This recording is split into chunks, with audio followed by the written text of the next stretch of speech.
A gente sabe que fazer gestão do seu negócio não é uma tarefa fácil. E para auxiliar a ter mais controle sobre os processos, utilizamos ferramentas a fim de obter melhores resultados. Eu sou o Ian Bittencourt e no Minuto CCB de hoje vamos falar sobre o ciclo PDCA.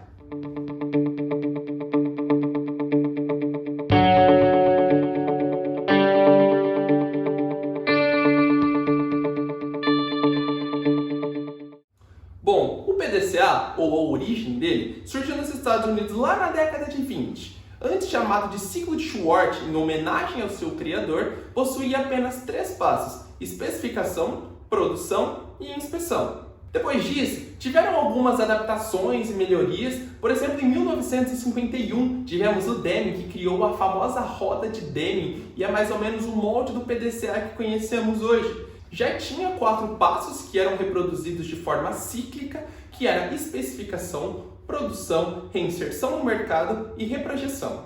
Hoje, após muita evolução, o método PDCA é uma ferramenta mundialmente conhecida de melhoria contínua e é composta por 4 partes: planejar, executar, verificar e agir. Mas essas 4 etapas que conhecemos do método PDCA, na verdade, são subdivididas em 8 passos. Como assim, Ian? 8 passos? Sim, 8 passos. Presta atenção que daqui para frente eu vou explicar para você cada um desses passos e como é muito fácil você aplicar ele tanto na sua vida quanto no meio corporativo. Primeiramente, você precisa entender que o método PDCA é uma ferramenta que pode ser usada dentro de uma empresa de diversas maneiras, inclusive no seu dia a dia, fora do meio corporativo. A gente utiliza principalmente na solução de problemas, no desenvolvimento de produtos, na melhoria de produtos e nas padronizações. Mas vamos lá, a primeira etapa é a identificação do seu problema. Você precisa fazer um panorama e identificar qual é o seu problema.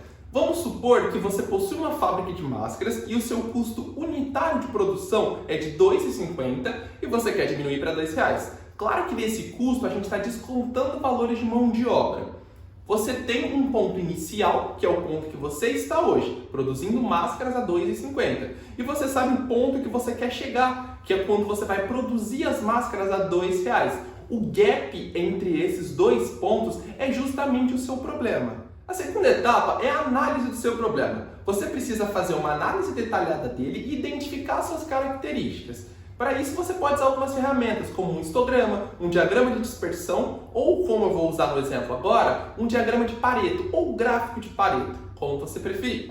Basicamente, é um gráfico com outros 2 gráficos dentro, um de colunas e um de linhas. O gráfico de colunas sempre vai ser representado do maior para o menor, de acordo com a ocorrência, e o gráfico de linhas vai ficar em cima do gráfico de colunas, representando uma soma das porcentagens de cada uma das ocorrências. Ficou um pouco difícil? Eu vou colocar aqui na tela, vai ficar um pouco mais fácil para você ver. Já que o nosso problema é o custo unitário de produção da máscara, vamos colocar no nosso gráfico de colunas aqui todos os nossos custos relacionados a ela. Já estou colocando aqui do maior para o menor, mas você pode separar os seus dados e logo depois colocar eles dessa forma. A gente tem inicialmente o custo do tecido, logo depois temos o valor do elástico, depois o valor da embalagem e por último o tanto de energia elétrica que a gente gasta. Ficou um pouco mais fácil de visualizar dessa forma, visto que tudo que a gente tem para a produção de uma máscara está representado ali. Agora, o que a gente vai fazer? A gente sabe que o valor total de produção da máscara é R$ 2,50. E ali colocado no gráfico certinho com os dados, temos que o valor do tecido é R$ 1,50. A gente vai calcular a porcentagem que o tecido representa no todo para montar o nosso gráfico de linha. Por exemplo, como temos R$ 1,50 de R$ 2,50, temos 60% destinado única e exclusivamente ao tecido. A gente vai calcular essa porcentagem e vai colocar um pontinho em cima do nosso gráfico de colunas. Agora você já fez isso? Pegue o segundo dado. Temos que o elástico custa 50 centavos, ou seja, 20% do custo total. Agora, no seu gráfico de linhas, você não vai colocar 20%. Você vai somar esses 20% aos primeiros 60%. Temos 60% mais 20%, o nosso gráfico está subindo, então vai ficar 80%. E você vai fazer isso com todos os outros dados até chegar no 100%. E qual que é o objetivo disso? Pegar o seu problema e dividir ele em partes menores torna muito mais fácil de resolver. A gente colocando no gráfico assim, fica mais fácil de definir onde que está o real problema da nossa situação. Presta atenção, não adianta eu colocar esforços, eu expor de energia para diminuir o custo da energia elétrica, sendo que o meu maior custo ali é o valor do tecido. O meu foco nesse caso tem que ser diminuir o custo do tecido, então eu vou focar os meus esforços em diminuir o custo do tecido. A terceira etapa é a análise do processo. Para isso, você pode usar ferramentas como um fluxograma, uma matriz esforço-impacto, diagrama de Chikawa, 5 porquês. Tudo depende. Tudo depende do seu caso, depende da sua empresa e de como é a situação que você está aplicando o PDCA. Eu sei que eu quero diminuir o custo do meu tecido. Por que ele custa mais caro? O meu fornecedor é mais carinho do que os outros? Eu tenho um custo com frete? Qual é o meu problema? Agora é a hora de você reunir todas as pessoas responsáveis pelo processo de produção da máscara para fazer um brainstorming e discutir ideias sobre as causas. Depois, com todas essas ideias, você vai fazer um diagrama de Chikawa e vai selecionar as mais relevantes para o seu processo. A quarta etapa, que é a última dentro do planejar, é o seu plano de ação. Basicamente, ele vai funcionar como um GPS para as ideias que você teve com o diagrama de Chikawa. Ou seja, a forma mais fácil de você planejar as suas ações.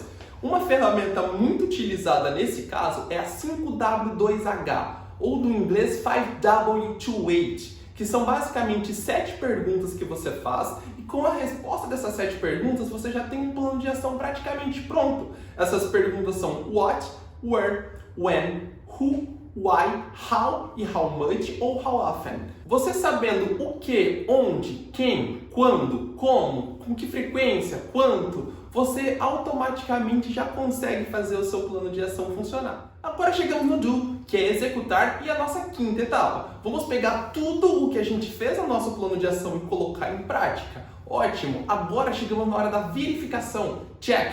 Vamos pegar tudo o que fizemos e analisar. Deu certo? Se deu certo, maravilha! Presta atenção que a gente já vai seguir para o próximo passo. Não deu certo? Reexecuta. Volta no passo 5 e tenta fazer de novo. Agora faz uma análise de novo. Deu certo? Ótimo. Se não deu certo, volta lá no terceiro, volta lá no quarto passo, replaneja, cria um plano de ação novo. E assim você consegue seguir mais uma vez para a execução e aí a gente pode fazer uma verificação de novo. Deu certo? Ótimo. Agora sim a gente vai para o próximo passo. Chegamos na sétima etapa e última letra. Agora é hora de agir. Vamos pegar tudo que deu certo e padronizar. Eu tenho certeza que a maioria de vocês já comeu em um restaurante de fast food, como McDonald's, Burger King, Subway, Girafas. Você pode ir em qualquer cidade do planeta que tenha uma dessas redes que você vai comer exatamente o mesmo lanche. Você vai sentir exatamente o mesmo sabor em cada uma das experiências, independente do lugar. Isso porque eles fazem um processo de padronização. Então você está consumindo o produto no lugar X, que vai ser o mesmo produto que você vai consumir no lugar Y, que vai ser o mesmo produto que você vai consumir no lugar Z. E como eu posso fazer essa padronização? Simples, você tem muitas ferramentas disponíveis para você. Uma delas é o POP, que é o Procedimento Operacional Padrão. Temos também o CEP, que é o Controle Estatístico de Produção. Temos instruções de trabalho, passo a passo, método 5S. É uma série de ferramentas só para você poder criar a sua padronização. Opa, agora chegamos na conclusão. Acabou o PDCA. Só que não. O PDCA é um ciclo de melhoria contínua e você deve buscar aplicar ele na sua empresa para manter uma evolução constante. Suba um degrau, nunca desça. Cada degrau que você subir, padronize, mantenha. É assim que você vai conseguir cada vez mais obter o sucesso da sua empresa e elevar ela cada vez mais a um patamar novo. Esse foi o Minuto CCB de hoje e eu espero que você tenha aprendido algo novo. Bons negócios e até o próximo vídeo!